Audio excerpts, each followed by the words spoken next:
Hey everybody, welcome to another episode of Purple Insider. Matthew Coller here, along with Andrew Krammer of the Star Tribune. And yes, we are inside TCO Performance Center because we just got done listening to Kwesi Adofo-Mensah and Kevin O'Connell talk before training camp in their pre-camp press conference. So we're going to talk about what we heard, what we didn't hear, and what we expect to see in training camp. Andrew Krammer, we are freaking back, my friend. We're so back.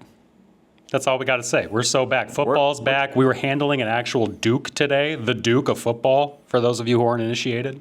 Why does it say that? Do you know why a football says the Duke on it? It was called the Duke way back when, and that's just kind of what they stuck with. Yeah, I thought you knew. Yeah, and that's why they call it, the official one is always called the Duke. I did not know that. I saw one get made at the Super Bowl experience when it was in Minnesota. Very, very cool. Would highly recommend. But let's get right into these updates. And takeaways from Kwesi Adofo-Mensah and Kevin O'Connell's press conference. I want to start right out with just J.J. McCarthy and what O'Connell had to say. I asked Kevin about a comment that was made by Harrison Phillips a couple of weeks ago in minicamp where Harrison Phillips compared J.J. McCarthy to Josh Allen. Obviously, he was not comparing it skill set wise, size, arm strength, or accomplishment. His point was that he was in Buffalo when Josh Allen just started his career, and he was so impressed by the way he handled himself as the leader, and he thought he saw a lot of the same things. And what I wrote down from Kevin O'Connell, the word that he used was presence that J.J. McCarthy has that I think sells the veterans because they recognize when a quarterback as a leader has a natural presence. And the other thing that O'Connell said was that they feel like they have done a great job of putting other leaders around J.J. McCarthy so he does not have to be this entire franchise right from the start. He can be himself, and he's got Aaron Jones, Justin Jefferson, T.J. Hawkinson, Christian Darrisaw, Brian O'Neill, all these guys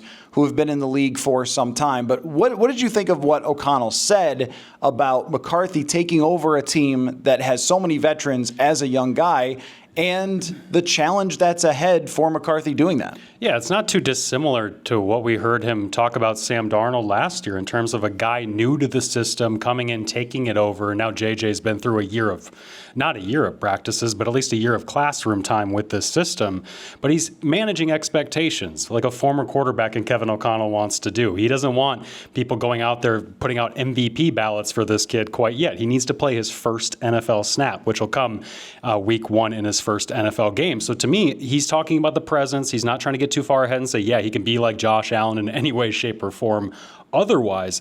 But Harrison Phillips said that very well last spring too, in saying it's about the power he understands that he has in this building. As such a young person at 22, I believe, years old at this point, to know, I need to talk to the 53rd guy on the roster, the 80th guy on the roster. I need to be a galvanizing presence in a way that a franchise quarterback is. And so for a young guy to understand that, I do think it says a lot. And we both have kind of noticed that behind the scenes, just hearing what people have to say about him who are close to him, hearing what JJ says himself. This kid is very poised and mature for being so inexperienced, both on the football field and in life. And I also thought it was interesting that O'Connell mentioned I think it was a different question when he brought up about McCarthy and the whole game manager and how all 32 guys need to manage the game. And it feels like he's already kind of sandbagging the notion that JJ is going to be asked to be a game manager. He didn't say that, but if that's the case, I don't think they're going to ask him to do too much, and I don't think that's the wrong thing. You need this kid to get in there and drive a really, really fast car that can go and win you a race. You just don't need him to do too much while doing it. I think it's the most interesting question of training camp in general is just how much ends up on J.J. McCarthy's shoulders. Is it the offense that we saw for Sam Darnold? And something that I thought about, and I know he's probably not going to throw downfield as often as Sam Darnold did, which was all the time. But this was an offense that Kevin O'Connell, Josh McCown, Wes Phillips, they built for J.J. McCarthy last year. And it just so happened that it ended up being Sam Darnold that ran it. But this was the offense that he learned last year, was the same one that we saw be one of the best in the NFL in terms of explosives, lean on the quarterback a lot, have a lot of X's and O's, motions and shifts and adjustments at the line of scrimmage. Like all that stuff was built with J.J. McCarthy here in the building. So I don't think it's going to be a whole heck of a lot different, but I do think that Kevin O'Connell is probably probably watched television and heard people say, J.J. McCarthy's just a game manager. That's what he was at Michigan, as if that wasn't like 2 years ago now, and as if he wasn't 20 when he was game managing. That matters, the context. And Justin Herbert's still game managing under Jim Harbaugh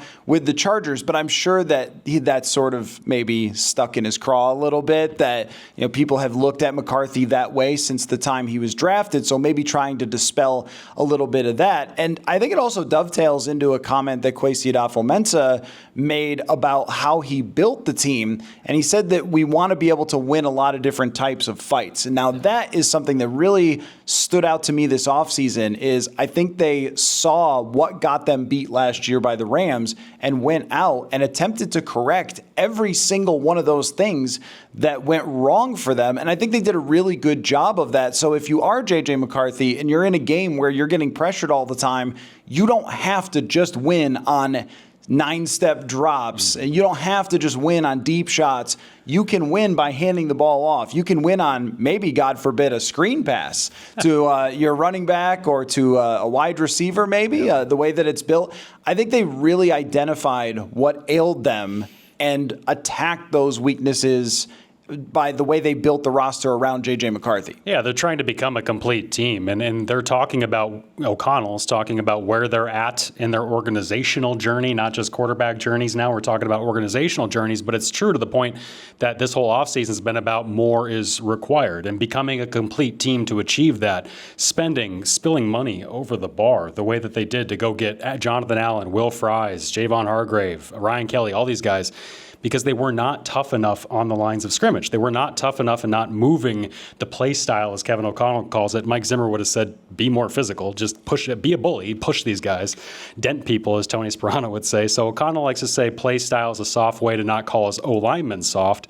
But these guys aren't on paper soft anymore. These are an entirely new interior group that should turn this into more of a run balanced offense. Certainly not run first, I wouldn't think, but a more balanced offense in that sense where they can lean on the run game in all situations, not just between the 20s, inside the 20, inside the 10, inside the 5 where they couldn't. And I think all of that is to say that if J.J. McCarthy doesn't have to throw 35 touchdown passes like Sam Darnold did, that doesn't make him a failure. It means that they want to win in different ways. And last year, they had to win on Sam Darnold's arm. And when Sam Darnold couldn't do it in the playoffs or against Detroit, we saw what happened. They lost. Well, it became downright ridiculous in Detroit, where they couldn't even hand the ball off inside of the 20-yard line. And there was a very serious attempt to change that now, especially with Jordan Mason in the backfield. But just circling this back to J.J. McCarthy and his mentality going into this camp, what I saw from him in OTAs and minicamp, aside from, hey, guy can still throw football,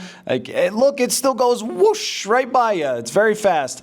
I saw a lot of confidence from him, even at times where things didn't go that great. Like we saw, I think maybe a total of 4 or 5 practices, 5 maybe, in OTAs and minicamp, and there were ones that looked really good, and there were a couple days that everything didn't click all that well. But we didn't see signs of frustration from him. We didn't see him compiling bad reps, that kind of thing. And I think that what can guide J.J. McCarthy through, and he can really find himself here in this camp, is more and more of that confidence of, like, I got to go prove that I'm the dude every single day. But he can also bounce back from those moments where he's not. And I think there have been other quarterbacks, and I would even throw Kirk into this sometimes, like not necessarily in practice, but sometimes Kirk would kind of let things compile a little bit in an individual game or even in an individual practice, where I'm not referencing the time he threw the ball into the street, but even sometimes in a practice, it would feel like, all right, this is not going well, and he's having a little bit of trouble getting it back on the tracks, where I just don't think that he ever gets down on himself, and he has a natural energy that you can pick up from, even from watching from the sidelines, that I think will help with the ups and downs. But there is actual adversity through a camp every single year. You know, people get hurt, bad practices, things go tough. It's 100 degrees out there with 97% humidity and everybody's frustrated and tired.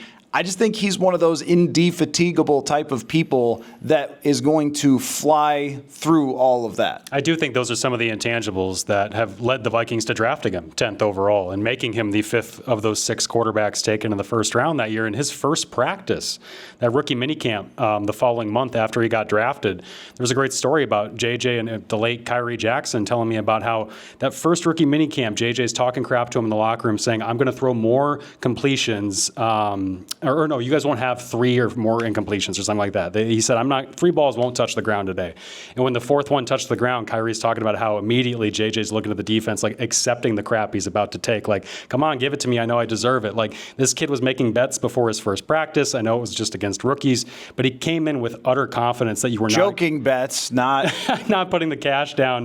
No, there were no dice being thrown in the corners of locker rooms, but he's got confidence for being the youngest of those 6 first-round quarterbacks. For him to walk in there and do that, Kevin O'Connell said to me later on that year when doing a story on Kyrie about how that said a lot to me about JJ too, as much as Kyrie in that moment, and that this kid is just kind of built and doesn't think that things are too big for him. The lights are not too bright for him, and they are going to get the ultimate test for him when it comes to Monday Night Football, Soldier Field, and then Sunday Night Football, Atlanta Falcons to open this season. But I think you're right. Everything we've seen up to this point shows that he should have the resiliency to go through a training camp that just naturally will kick you. It'll kick you. It'll send you down. You're going to get intercepted by Harrison Smith. You're going to get sacked, quote unquote, by Jonathan Allen and all these guys over and over again from what Flores is throwing at you.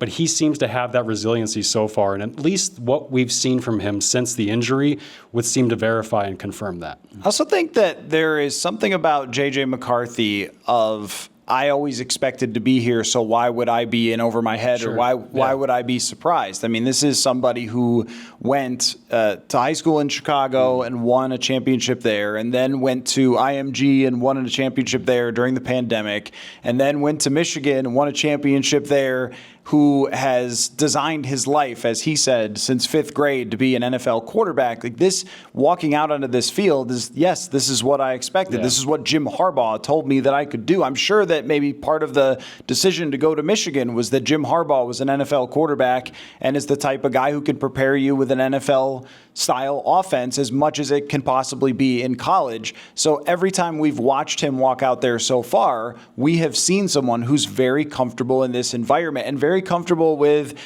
other guys who are dogs or other guys who have had a lot of success in the NFL. There doesn't seem to be an intimidation factor to lead those guys. But as you said, this will be an ultimate test of that because it's not minicamp. It's not 7-on-7. It does get violent and scary in camp. And we've seen other quarterbacks in practices who honestly just look terrified. Yep. And then the coaches are yelling at him and the receivers are looking around and the offensive linemen are frustrated because you're not getting the calls right and they look bad and then it can all compile. So how he works through that, I think, will be a challenge that sets the stage for the challenges ahead, going to Chicago, playing Atlanta on national TV, playing Joe Burrow at US Bank Stadium. There is a lot to learn for him in terms of leadership and confidence, to tie it back to the original question. Do you see him playing in the preseason? I'm going to say yes. Yeah? Well, because I think Kirk in 23 played one series. And Darnold played one. Series. I could see McCarthy playing like 4 or 3 series, something like that. The only downside is you're not playing Jefferson. Mm-hmm. And so, Darisaw probably won't be ready for the first preseason game, which is where I would guess this would happen. That's where it happened with Kirk and with Darnold. They played in the first preseason game. How much do you want him out there without his left tackle? How much do you want other starters out there with him? Like, do you want Jalen Naylor out there? Do you want Jordan Addison out there? Do you want Hawkinson? Do you tell those guys they got to play, but not Jefferson, that kind of thing? Like, it's a little bit tricky when it comes to that. Maybe Jefferson would go play a series or two. He showed up at OTAs. He usually doesn't do that, so I don't know. That would be Jefferson's first ever preseason snaps, because obviously came in during the pandemic where they didn't have a preseason, where they canceled it, and then he never had to play them after being a star. So that would be crazy. I think it's a fascinating question, because Kevin O'Connell obviously just does not play his guys in the preseason.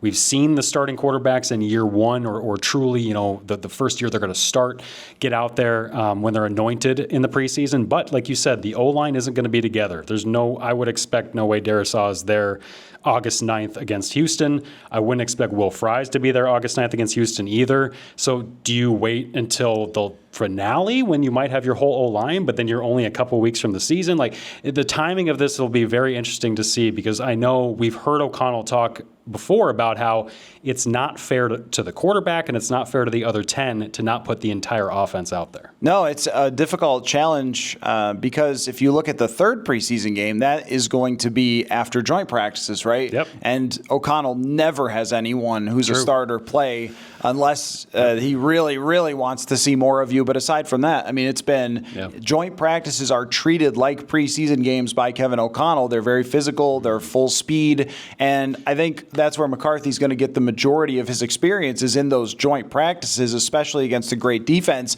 But I still think you're going to want him to put on the jersey, go out there. Yeah. And also, the last time he was out there, he got hurt for the season.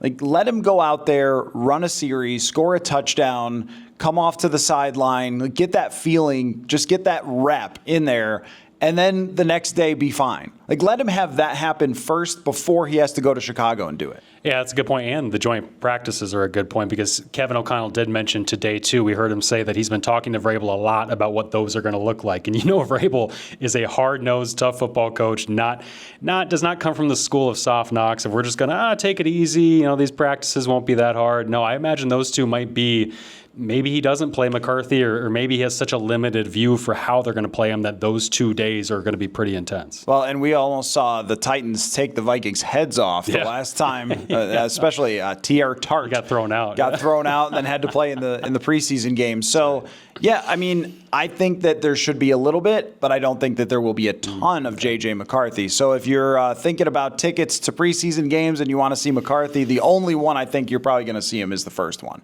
Would be my only guess. That's not anywhere near official. Let's talk about the injury stuff. Very good news for the Vikings that only 2 players are on the physically unable to perform list, and that would be Gavin Bartholomew, 6th-round tight end, and Chaz Chambliss. Get well soon, Chaz. We love your name. Hall of Fame name. It's incredible. For an outside linebacker, perfect. I think he's got a lot of tats. Like, he's a Chaz Chambliss. But aside from that, the guys who are expected to be starters, Christian Darisaw and Will Fries, are not on that list, which is enormous for them getting back. Fries, it sounds like, is ready to go, but needs a ramp-up period, especially learning about the offense and actually getting out there, because he could not do stuff in minicamp yet. And with Christian Darisaw, it seemed like O'Connell kept walking up to the line of saying, oh, we're going to get him out there for 11 on 11 soon. And then was like, oh, no, I can't say that. I think that maybe I can't say that. That's how it felt. And just seeing him out there in minicamp, that's something we rarely see if someone is going to miss time in the regular season. But, of course, it's always possible it could go into the regular season. It's just that O'Connell seemed really excited and reiterated multiple times how pleased he was with Christian Darisaw and his rehab, which made me think that this thing will have a ramp up for sure, but that there is a good chance we see him 11 on 11s. I'm just going to call it sooner than later. That was my impression from Kevin O'Connell. Yeah, I think the optimism you're referring to is immediately what I thought. But behind the scenes this spring, publicly this spring, and now publicly today with Kevin O'Connell, we've heard people just be really overjoyed about where Christian's at in his recovery. And the fact that he got out there in mandatory minicamp when that wasn't necessarily the idea months prior was great for the team to see. And so now going into this, O'Connell said he'll do individual drills, he'll work up to the combo O-line stuff we do, and then eventually get into team stuff. That all jives with how the Vikings do business when it comes to training. And it's July right now. They're going to be super cautious with him. TJ Hawkinson came back in, what was it, from that ACL, MCL. He ended up coming back in 10 months, I believe it was, for Christian Darrisaw. That puts him right on par with being ready week 1 if they do the same thing. And so they're not putting that on him. They're not telling Christian, you got to be ready for the Bears game. But obviously Christian has to have that, this is me speculating, in his own mind of like, I want to be out there as soon as possible. And so they're going to try and hold him back until they can feel comfortable enough to put him out there. But it's great news because avoiding PUP obviously allows him to practice at any point that they want him to. It means he passed a physical. It means that they can start this ramp-up period slowly as they want to. And there would be nothing better for J.J. McCarthy than week 1 having Christian Darrisaw block for him. If you're going to play anybody, I'm really not impressed by the Bears' defensive line. And I think Montez Sweat usually rushes from the right side a lot more than the left side. So, maybe you can survive through that one game. And they went out and got Justin Skol, who's experienced, to play a game if he has to. But getting him back, it's really hard, even as a numbers enjoyer, to put a number on Christian Darrisaw and what he means. Like, we know his PFF grades are great, but it's so much more than that. It's, oh yeah, just take care of that guy. Like, we don't have to help you. We don't have to put Josh Oliver over there if we don't want to. You could put Josh Oliver on Montez Sweat's side and double team him and just leave Christian Darrisaw. And I think where it really showed up last year was the run game. We know he's a great pass protector. He's one of the best. But in the run game, I don't think when a tackle is truly freakishly dominant that it gets recognized enough. It's like guards, centers, they get a little more of that attention for when a team is really good at running. Darrisaw is one of the most dominant players in the run game that I can remember. I mean, he's like, okay, Trent Williams is the all-timer, and he's right behind that when it comes to dominating in the run game. So they talk about wanting to be able to win fights of different styles. One of the reasons they couldn't win the style of the fight against the Rams was because they didn't have that guy to run behind or to pass protect. Well, that, and as Kwesi said, this offseason, the interior, that's where the run game starts. And if you give up penetration or aren't blocking up the middle the way you should be, run plays will just end even if you're trying to pitch it out wide. And that's why the Vikings struggled so much. But you're right, Cam Robinson was a lesser player in that aspect. His physicality, Darrisaw's, is just ridiculous. For how he can move his feet, for how nimble he is, it's just astonishing. And it makes me think of when Danielle Hunter was still here. It would have been 2023, I think, Danielle's last year, when these edge rushers, all these positions now do these group things in the offseason where they get together, they share notes, they talk about guys they go against, how do we beat this guy, that guy. And he said when guys would get to me and say, dude, what is it about Darrisaw? Like, how do we beat this guy? Hunter would be like, I'm not lying to you, man. I would tell them, I don't know. Like, good luck. Here's the moves I can have the most success with them, but it only works 35% of the time or whatever. A coin flip, Danielle said. And that's just kind of how it is with that guys that great. And this was 2 years ago. And obviously, Christian was amazing before he went down midway through last season. And what he adds to this team, it's a force multiplier if you don't have to worry about the other 3 spots up front. So if you finally have 5 offensive linemen you feel good about, if your weakest link is not too weak to where you constantly have to help that side, it allows you to really throw defenses off with doing counters and doing other things and misdirections that you didn't feel comfortable with before because, well, with Darrisaw, he's always got to help the guard next to him, or we always got to lean C.J. Ham to protect in the middle.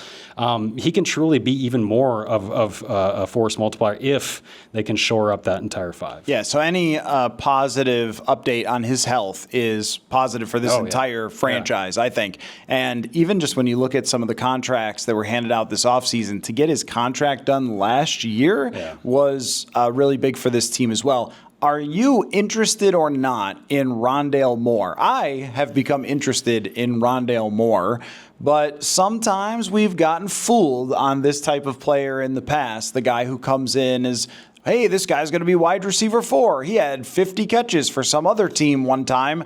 But I think this guy's a little bit different than that. Where do you stand on Rondale Moore? Yeah, I'm interested in Rondale Moore in the sense of he can give them something of what they're missing, which is that quick screen game, quick passing game, underneath, catch, tackle, breaking type stuff. And I had a conversation with Keenan McCardell this offseason about Ty Felton, and it kind of bled over into Rondale Moore because of how similar those two players are. When Keenan was saying we went into this offseason knowing we needed to add speed, but we also needed to add a certain type of speed. We needed an agility, a quickness, a suddenness that we just didn't have underneath. And so I think when you bring in Ty and you bring in Rondale, Keenan said those are both guys we brought in that vein. And Rondale's more ready to contribute now if he's healthy.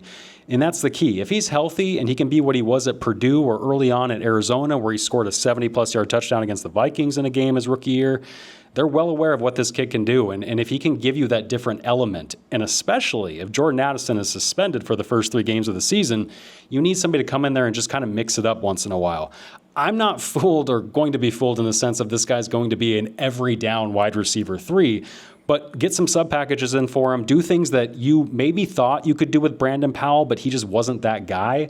I think Rondale's that much better of an athlete for that kind of stuff. Just to tie this into the press conference, Kwesi Adofo-Mensah said that the National Football League has been in contact with the Vikings, but they do not have a sense for when they will get a ruling on Jordan Addison. And just as it pertained to the roster building, knowing that Addison could miss games, Kwesi didn't really go into it. He just said, we're always preparing for the possibility that players are going to miss games. And I think Rondale Moore is the guy that popped into my head when he said that of, well, this is a guy who, yes, he is a quick guy, like quick game, screen, that type of player. But he did develop over a couple of years into a more complete wide receiver with the Arizona Cardinals. And as a wide receiver 3, if everybody gets bumped up a spot, I think with his experience, if he's 100%, which is a huge if, coming off a major injury. He didn't play last year. Right, and he got hurt in camp and wasn't able to do mini camp here. So, you talk about a serious injury to keep you out a full 1 year. So there is what ifs of, like, does he have the same burst that you're talking about still coming off that injury, because it can change.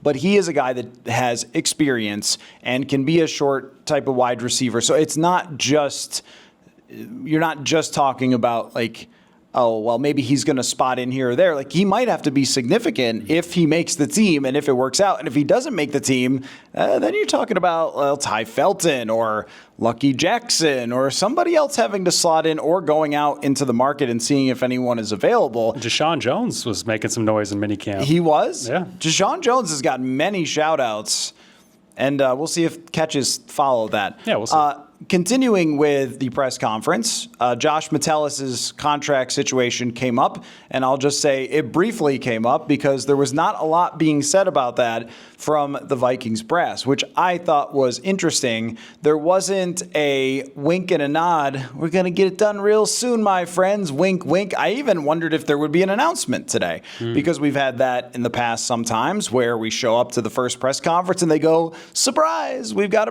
we've got a, here's this guy with his new contract. That did not happen. And when asked about whether he would actually participate in everything to start camp, I think O'Connell said all the players are here, is what he said. And accounted for. And accounted for. So that's good. And Metellus did tweet something, and there was a mention of not anything bad, just about like, hey, can't wait to get back out there. And there was a mention of him being a captain and being a leader. And I didn't know if that was a, Josh, you're a captain, you're a leader, and now I just said it in the media, so you got to pay attention to that part. Or if he was saying it as in, yeah, he's going to do everything. But there wasn't a definitive, he's going to do everything in training camp. The only thing I would say is just don't freak out over that, because we freaked out over Hawkinson. Once upon a time, we freaked out over Danielle Hunter. And they got it worked out. Dalvin Cook. And I still expect that to happen if it's a half practice for Josh Metellus. But it is much better if it's a full practice situation for Metellus. Where do you stand on whether this gets done? And I think it's just a complicated situation to work through because he's such a unique player. Yeah, the interesting conversation to me is more about his contract situation and how do they come to some agreement, because this is a guy who plays so many different positions but isn't necessarily great at all of them and certainly has strengths and weaknesses. This is the team's evaluation from what we've heard, not just mine, but strengths and weaknesses of what he's good at and what they might not want him to do so often. So it's not like this is this total Swiss Army knife where he's a Pro Bowler, can do anything. He's great at some things and okay at other things and good enough at everything to be a Flores type guy. And obviously Brian Flores loves him. But like Brian Flores, Josh Metellus only has 1 year left under his current contract. And I think with Josh, it's difficult because Cam Bynum just got $15 million per year. And if you're Josh, you're sitting there saying, look, I can do more than him. I might not be as good of a deep safety. I don't know if Josh knows this, but he may not be as good of a deep safety as Cam is, but he can do it. And then he can do even more up front. He probably wants more than $15 million per year would be my speculation and guess. The Vikings might not be so willing, seeing as how they haven't got that deal done to do such a thing. So, and they didn't want to do it with Cam because he just left to go sign with Indianapolis. So they elected not to do it with Bynum either. How much do you pay that position when Flores can seemingly interchange them and bring up a Theo Jackson and let a Cam Bynum go? That's a factor in it. His practice participation is just noise to me. It doesn't matter a whole lot. This guy knows everything about the playbook left and right. He's going to be running through mentally every play as he's watching it while not participating in it. And frankly, Theo Jackson is going to get more work that he wouldn't have gotten. Jay Ward will get more work that's beneficial and all of these things. I'm sure they want Metellus out there. They always want the full team, but kudos to Josh for taking care of, in my opinion, his own body and understanding that I'm not going to get hurt before getting paid. I think with Josh Metellus, if he showed up 2 weeks before the season like Stephon Gilmore did last year, he'd be fine. And he could play with this team. Yeah. So it becomes, because it is a little bit on the dramatic side and interesting because it is such a unique type of negotiation. And I think they do want Josh Metellus long term. I think Josh Metellus wants the Vikings long term. But if they can't agree on a number, he'll just eventually have to get back to work and play out this season and then become a free agent like everybody else does. I think the only reason it's complicated is because they do like each other, because Metellus is important, because this organization was the one that gave him a chance and Brian Flores is the one that gave him a chance. So usually when both sides want something, it ends up working out to get an extension. But what I don't want to see any of in comment sections is, oh, he's greedy or what, this and that. He has signed a contract based on playing 200 snaps and maybe the promise of getting on the field a little bit more. And then over the last 2 years has played 2,000 snaps and has been extremely, extremely valuable. And he's a captain. All of that stuff matters. He deserves to be paid more than he is. And they have the cap space to do it. It's just going to be a matter of seeing if it works out. And I do think that Bynum number makes it more complicated, because I was looking last night at this. Justin Reed made just over $10 million, which I think is probably a comp for him on paper, closer to some of the other highest paid safeties. But if you're Metellus, I don't know how you get that out of your head, that your friend who was on the same team, same defense, and you did more in the box, more complicated stuff, and you end up getting paid that much less. I think that does make it a little tricky, but I don't expect to see a lot of Metellus until this is done. No, I don't either. He did individual drills. He did 7-on-7 work, but wouldn't do 11-on-11 full team stuff in minicamp. I wonder if he'll do the same thing or change that. And all these hold-ins take on different forms. Like, if I remember correctly, Danielle Hunter wasn't doing any. He wasn't stepping on the field for 7-on-7, 11-on-11. He might just do the warm-ups or whatever. So these guys approach it different ways. But with Josh, I think it's interesting. He just saw two of his teammates hit free agency and get really paid. And one of them, obviously, we talked about in Cam Bynum. The other one, Byron Murphy, a different position, but secondary player, slot player like Josh, turned down the Vikings offer before last season and said, you know what, I think I'm going to have a pretty good year, and we'll see if you still want me then. And now he's got 20-some million a year, or 18 million a year, whatever it ended up being for Byron Murphy. So Josh sees this. He knows what works. He knows that these guys, his buddies, got paid, and he's probably going to try and do the same thing. Okay, a couple other things to get to.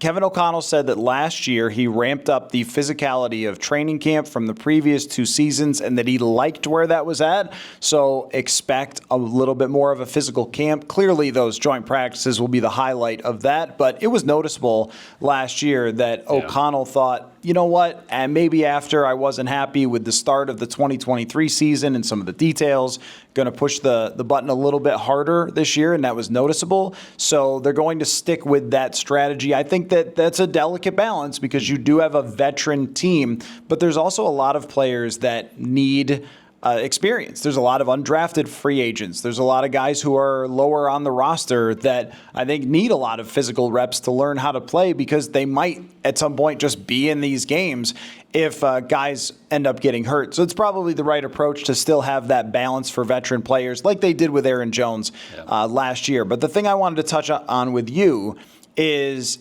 Kevin O'Connell again sort of walked up to saying something that I thought he was going to say and then kind of backed off of it.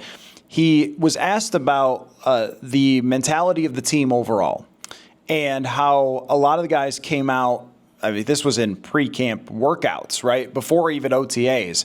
And they said to us, like, we're all ready to win here. Like, we've gotten close a couple times. Brian O'Neill said, I don't care if we run or pass 75 times. I just want to win games. I might have cared in the past, but I certainly don't care now. I just want to win. Jonathan Grenard came out with the more is required kind of thing. Like, they feel it. They feel it. They know that this team is really good. They know that the bar needs to be higher than getting eliminated in the first round. What did you make of just the way O'Connell phrased that? Because I think he didn't want to say win now. He didn't want to say Super Bowl or bust because he's a smart one. He knows if you say that, old Sports Center is going to be like cut, paste, play, right? So he said, no, here's the exact phrase, know where we're at in our journey is the way. Does that not mean it's time to win, my friend? No, it is. And yeah, you don't want to put too fine of a point on it because then if you give the sound bite, that becomes just the kind of thing they can hang you with if you don't get to that point. And O'Connell knows well enough. You can become coach of the year, and then you become, Brian Daboll pretty quick. Did Brian Daboll win coach of the year? No, he was. He did. Oh, he did. That's right. He did. Yeah, he did. 2022. Then you become Daboll pretty quickly. So he's well aware of that. This is all about managing expectations, much like with J.J. McCarthy, but this time for the entire team and for their organization. But we all know this. It's 3 years, it's 2 playoff appearances, and it's 0 playoff wins. And O'Connell mentioned that too, talking about the playoff success and knowing that that's the next step here for this team. And so I don't think when they talk about team building, and we've heard people behind the scenes and publicly talk about this 2 to 3 year window for this team, that is the eventual goal is the Super Bowl. I don't think you're going to have anybody quite put those words on it yet at this point for this season. And I think it's because of J.J. McCarthy. I think it's because no one wants to put that on him at this point. But if you had Sam Darnold coming back, if you had Kirk Cousins playing well, forgive me, but playing well here still, I do think there would be more of that urgency and more of that like putting the foot on the gas. But because it's J.J., it is this weird dichotomy of we can't put too much on him. We can't say, hey, win now, kid. But also, this team's ready to win now. No, that's right. He doesn't need to add pressure to the quarterback, but I think if he walked in a room and J.J. McCarthy was not in that room and every other 52 players were there, and he said, guys, it's time to go compete for the Super Bowl for real here. That's what I'm setting the standard. Not if Netflix were recording it. Right. Yeah, right. But then every single guy in that room would not. Like, that's where we're at. They all know. Like, these are NFL players who've been around. They know when they look across at the O-line and they see Fries and they see Kelly and they see Darrisaw and O'Neill, these guys are good. And then the same thing goes for the D-line. The same thing goes for the running backs. They know the best receiver in the world is here. Like, they know all that. So, and I don't think that they should run away from that at all because of J.J. McCarthy. I just think there's too many young quarterbacks who have won recently to be like, oh, well, tiptoe around this situation with him. It's like, buddy, you got drafted in the first round. And he knows this. Like, he won the national championship. Like, he knows. You were drafted to come win. You weren't drafted to slowly develop. Other teams have done that when they tank or something. That's not what this team did. And he watched them last year. He's aware of where the bar has to be. Last thing is what question or thought were you having during the press conference that didn't come up or that nobody asked that you thought, well, I would have been a little interested to hear more about that? That's a good question. Brian Flores' future. That would have been a great question for O'Connell, for Kwesi, about this guy, to our public knowledge, and I believe my knowledge and what I believe is public knowledge, that he is not under contract beyond this year. Why is that? This is a guy that purportedly everybody loves behind the scenes, and publicly everybody loves what he's done with this defense. He's gotten 3 head coach interviews last year, despite suing the NFL for racial discrimination in their hiring practices. A good question would be for them that we didn't get to would be, why is he not under contract at this point? What is his status with the team? Because he's a free agent after this year. Yeah, that is interesting. And then also, Wes Phillips got his contract extension. So did Kwesi. So did Kevin O'Connell. And I've thought that it might just be that Brian Flores' worth is unique to this team, which might cause a little bit of almost in the same way we're talking about Cam Bynum. defensive coordinators are paid X, right? But there's almost a defensive coordinator plus type of thing to this. It's like, I don't want to say assistant coach. They have an assistant coach, and there's no question who is in charge. It is Kevin O'Connell. He runs this organization. Like, that's that. So I don't want to say co-coach. It's not that way. It's more of like artist, or do you notice that? Like, he is shaping the roster as well as the scheme. So he's not just, I'm like drawing it up, but he's also saying, this Andrew Van Ginkel guy, this Blake Cashman guy, give me my Isaiah Rodgers, he's like putting the pieces together on the board. And Kwesi Adofo-Mensah, of course, this is how it's supposed to work with collaboration, is getting him the groceries that he wants to get, and it's working, and you've built it. And that might cause a little bit of like, hey, I'm a little more valuable than a guy that just goes into a room and draws up a scheme and then has my assistant coaches teach it. And there also might be another part of it too, that like everybody's a businessman.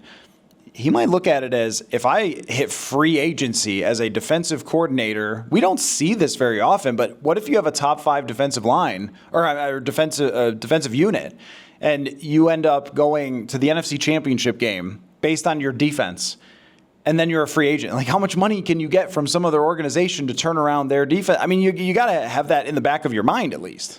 Yeah, he's talked about how he loves Minnesota, though. He's talked about how he said, at least, that he loves it here. His family loves it here, doesn't want to move them just for anything. And so for him to take those 3 head coaching interviews this offseason shows an interest. He obviously still wants to be a head coach again someday.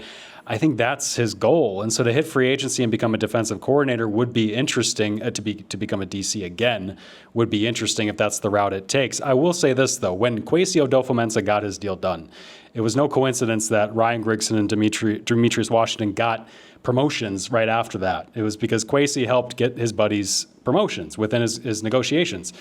Kevin O'Connell's word carries heavily in this organization, and it's just interesting. I wonder how much he wants Brian to get re-signed beyond this season, because if he really, really did, I would have a feeling that this might be done by now, and I don't know. And that's the unknown at this point, which is why I wish I would have asked that question at this press conference. Well, we toss a little drama right there in at the end. Give me in 15 seconds your favorite position battle in this training camp. Defensive line. The defensive line interior will be so hard to pare down to the 53. Not just, obviously we know who the starters will be, but the second wave, how much will there be a rotation? Who's going to get cut? When you add Tyrion Ingram Dawkins to all the guys that you had last year, Taki, Jalen Redmond, Levi Drake Rodriguez, it's going to be a fun group to watch. I struggled with it in my 53-man projection, so we will see how it turns out. Andrew Krammer, Star Tribune. Make sure that you are reading that every single day at StarTribune.com. Still obviously. is. We have a website. Yeah, that's on the internet. We print birdcage liners sometimes. Yeah, we do it. You also have YouTubes and podcasts, Access Vikings. 21st century. You need to check all that out. So thank you for your time, sir, and I will see you out there with all sorts of sunscreen on. We'll see you then. Thanks, everybody, for watching / listening. Football's back.